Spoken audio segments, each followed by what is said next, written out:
Bonjour à tous. Une percée historique. Le Rassemblement national a obtenu 89 sièges hier soir contre 8 en 2017. Après une campagne discrète, le parti déjoue finalement les pronostics. Le président du parti, Jordan Bardella, a salué un tsunami à l'image du score de Marine Le Pen dans sa circonscription du Pas-de-Calais. 62% des voix pour l'ancienne candidate à la présidentielle.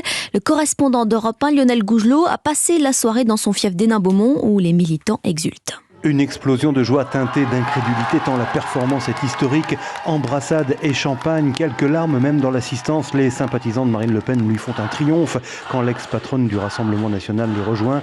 Bruno Bilde, réélu dans la circonscription voisine. On l'a beaucoup critiqué, on l'a beaucoup enterré des dizaines et des dizaines de fois. Et c'est elle qui nous a conduit à ce résultat-là. C'est elle et personne d'autre. Dans la région ou ailleurs en France, les annonces de victoire du Rassemblement national dans les circonscriptions tombent une à une au cours de la soirée.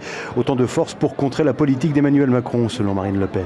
Empêcher Emmanuel Macron d'avoir une majorité absolue est évidemment un très grand soulagement quand on connaît la politique toxique qu'il envisageait de mettre en œuvre et que nous allons pouvoir contribuer à bloquer. Une nouvelle génération RN va donc débarquer à l'Assemblée nationale.